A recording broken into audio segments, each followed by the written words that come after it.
Yo creo que lo más importante al decidir hacer o no una intervención es la perspectiva del niño. Hay que preguntarle al niño. Por eso es importante que el niño ya tenga, cuando tomemos esta decisión, que el niño ya tenga una edad de podernos contar lo que le pasa. Si el niño nos dice, es que tiene lenguaje, tiene esa capacidad y nos dice que estos movimientos no le molestan, que no están causando ninguna interferencia a nivel social, pues quizá no se debe hacer un tratamiento de forma tan agresiva. Siempre hay que tener en cuenta su perspectiva, porque es que además vamos a necesitar su colaboración para que haga estos ejercicios. Lo primero es que no siempre están asociadas a autismo. Hay estereotipias que pueden ser primarias, es decir, que no están asociadas a ninguna causa o a ningún otro trastorno. Hay muchos niños, hay un 60% de los niños con desarrollo típico, es decir, sin ningún otro trastorno, pueden llegar a presentar este tipo de movimientos, este tipo de estereotipias. Otro punto importante es la interferencia que puedan tener estas estereotipias en las relaciones sociales. Por ejemplo, en la relación con los amigos, en si las personas se ríen de mí, si me estoy sintiendo inseguro por tener esos movimientos. Bueno, pues en ese caso hay que preguntarle a la persona que tenemos enfrente, hay que preguntarle al niño, ¿cómo te sientes con estos movimientos? ¿Te gustaría dejar de tenerlos? ¿Quieres que te ayudemos? Y muchas veces nos sorprenderemos porque nos dirán que no tienen, que no les importa, que les gusta ser así, que no tiene nada de malo. Y está bien, yo creo que si la persona no siente dolor, ni se está autolesionando, ni es algo que le cause ninguna interferencia en su vida, pues no hay que hacer ninguna intervención que no sea necesaria. Esto simplemente en caso de que la persona lo pida y lo necesite. Es muy importante la perspectiva del niño a la hora de iniciar un tratamiento psicológico, conductual dirigido al manejo de estos movimientos. Una de las preocupaciones más frecuentes de los padres e incluso también de los clínicos y de los terapeutas es cómo diferenciar esas estereotipias primarias de otro tipo de trastorno. Entonces, lo primero que se debe decir es que no hay pruebas especiales para hacer ese diagnóstico diferencial.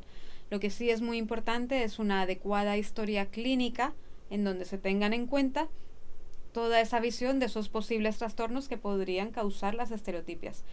Entonces, es una historia clínica muy detallada con los padres en donde se recapitule cómo ha sido el desarrollo, cómo ha sido la infancia y el desarrollo de ese niño, cómo ha sido su integración a nivel escolar, cómo ha sido su sociabilización. Todo eso se recoge en una historia clínica. Además, también es importante una buena exploración física ante la detección de posibles rasgos que puedan indicar algún síndrome de origen genético que también se asocian con estereotipias. Y esto es posible en la entrevista con un clínico que sepa diferenciar todos estos tipos de trastornos. Una preocupación muy frecuente y totalmente justificada es que se tienda a confundir las estereotipias con el autismo. Entonces, ¿cómo sé que son estereotipias solas y que no hay autismo y que no hay otro trastorno? Es una preocupación muy bien fundamentada por parte de los padres. Pues bueno, para esto también es importante explicar que no hay que hacer una prueba muy especial o muy sofisticada, pero sí es importante tener una entrevista con un clínico que pueda hacer una buena historia clínica, que pueda sentarse a recapitular cómo ha sido el desarrollo del niño y hacer una serie de preguntas en donde el clínico sea capaz de diferenciar entre estereotipias primarias o estereotipias que correspondan a cualquier otro tipo de trastorno. Para las estereotipias primarias no se ha demostrado que el tratamiento farmacológico sea eficaz. De hecho, si hay una estereotipia primaria en donde no hay autolesión, ni hay dolor, ni hay ninguna situación social que requiera un tratamiento, no se debe hacer ningún tipo de intervención, ni farmacológico ni no farmacológico. Ahora, en el caso de que estas estereotipias correspondan a otro trastorno, por ejemplo, un TDAH, un TOC, un autismo, bueno, pues en ese caso se debe hacer el tratamiento del trastorno que las esté originando. Y es que en los últimos años se ha descrito un subgrupo de estereotipias motoras primarias que corresponden a niños que hacen estos movimientos por un estímulo positivo. Es decir, tú le preguntas al niño, ¿por qué haces estos movimientos? ¿Qué estás pensando cuando pasa? Y contrario a lo que muchos piensan, ¿no? Muchos se imaginarían que lo hace porque está nervioso, porque tiene ansiedad, porque tiene miedo. Pues no, hay un subgrupo bastante frecuente que corresponde a estímulos positivos. Están pensando algo que les gustaría hacer, están recordando algo que les motiva muchísimo o están imaginando una situación en la que les gustaría estar o un juego que les ha encantado, un videojuego o un deporte, algo que les ha motivado muchísimo y están recreándolo. Ese subgrupo de estereotipias está descrito y parece que es bastante frecuente y que incluso tiene sus propias bases biológicas. ¿Y cómo actuar o cómo intervenir? Pues lo más importante es saber que la mayoría de veces no hay que intervenir ni hay que hacer ninguna terapia ni ningún tratamiento, ni farmacológico ni psicológico. La mayoría de veces lo que se debe hacer es algún seguimiento para detectar a lo mejor la presencia de algún signo que pueda indicar que haya algún otro trastorno que no se haya podido detectar en la primera infancia porque el niño era muy pequeño o que se vaya manifestando con el desarrollo. ¿Como cuáles trastornos? Pues por ejemplo el TDAH se asocia a las estereotipias, el Tourette, el síndrome de Tourette también se asocia, que son tics, también se puede asociar a estereotipias, o el TOC, trastorno obsesivo compulsivo. Pero repito, esto no es lo más frecuente. Lo más frecuente es que sean estereotipias primarias y que con el desarrollo vayan desapareciendo. Están presentes desde muy temprano. De hecho, hay estudios retrospectivos, es decir, en los que se les pregunta a los padres de un niño que tiene estereotipias, se le pregunta cómo era tu niño cuando era un bebé. Y desde la perspectiva mirando para atrás, pues los padres sí que reconocen o recuerdan, evocan esos momentos, pues sí, mira, el niño hacía movimientos en la cabeza siempre antes de dormir, como un ritual para conciliar el sueño, pues todo eso se relacionan con estereotipias, con movimientos. Un bebé obviamente todavía no puede mover las manos, todavía no tiene ese desarrollo motor y lo único que puede mover es la cabeza.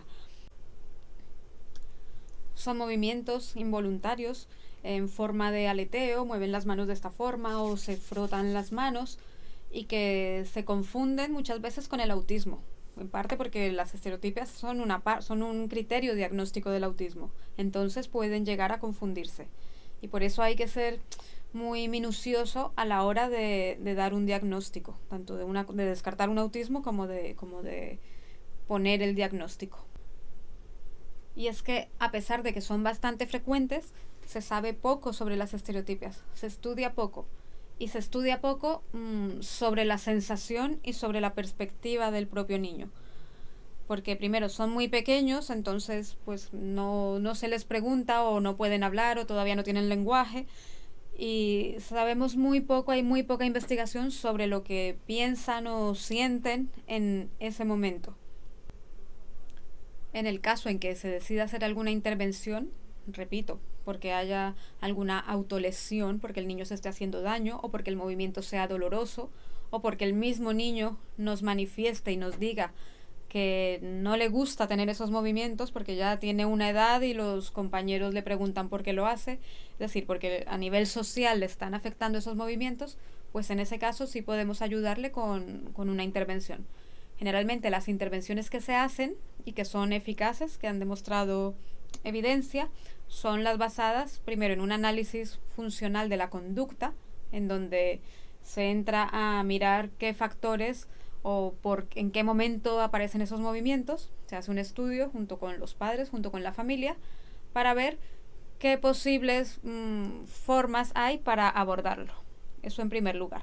Y en segundo lugar, hay también técnicas que son basadas en la conducta, en donde lo que se hace es enseñarle al niño a tener control de esos movimientos.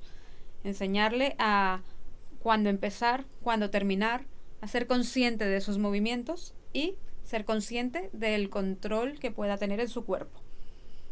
Claro, para poder llegar a hacer esto, el niño ya tiene que tener una edad mínima para poder entenderlo y poder realizar estos ejercicios. Entonces, mínimo debe tener 7 años de edad para poder empezar estas intervenciones.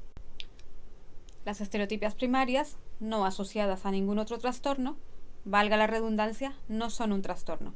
Son solamente un signo o una manifestación o una característica aislada que puede aparecer en niños con desarrollo totalmente típico. Una de las preocupaciones más frecuentes de los padres e incluso también de los clínicos y de los terapeutas es cómo diferenciar esas estereotipias primarias de otro tipo de trastorno. Entonces, lo primero que se debe decir es que no hay pruebas especiales para hacer ese diagnóstico diferencial. Lo que sí es muy importante es una adecuada historia clínica en donde se tengan en cuenta toda esa visión de esos posibles trastornos que podrían causar las estereotipias.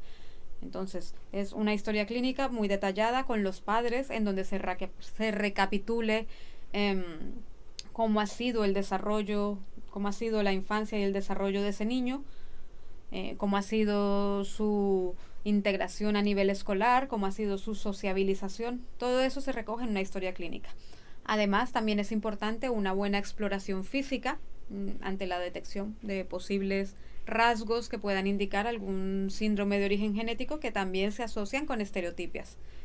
Y esto es posible en la entrevista con un clínico que sepa diferenciar todos estos tipos de trastornos. Otro punto importante es la interferencia que puedan tener estas estereotipias en las relaciones sociales. Por ejemplo, en la relación con los amigos, si las personas se ríen de mí, si me estoy sintiendo inseguro por tener esos movimientos. Bueno, pues en ese caso hay que preguntarle a la persona que tenemos enfrente, hay que preguntarle al niño, ¿cómo te sientes con estos movimientos? ¿Te gustaría dejar de tenerlos? ¿Quieres que te ayudemos? Y muchas veces nos sorprenderemos porque nos dirán que no tienen, que no les importa, que les gusta ser así, que no tiene nada de malo. Y está bien, yo creo que si la persona no siente dolor, ni se está autolesionando, ni es algo que le cause ninguna interferencia en su vida, pues no hay que hacer ninguna intervención que no sea necesaria. Esto simplemente en caso de que la persona lo pida y lo necesite. Es muy importante la perspectiva del niño a la hora de iniciar un tratamiento psicológico, conductual dirigido al manejo de estos movimientos. Si se detecta que estas estereotipias están causadas, por ejemplo, por un trastorno de déficit de atención e hiperactividad, es posible que con el tratando el trastorno, también mejoren las estereotipias. Las estereotipias primarias son frecuentes, pero realmente no se sabe mucho sobre su fisiopatología. Lo que sí se sabe es que hay un origen genético y que incluso hay un solapamiento genético con otros trastornos del neurodesarrollo. Pero la intervención más importante es realmente explicarle a los padres por qué suceden estos movimientos y explicarles cuándo deben consultar, explicarles los signos a los que deben estar atentos y tranquilizar.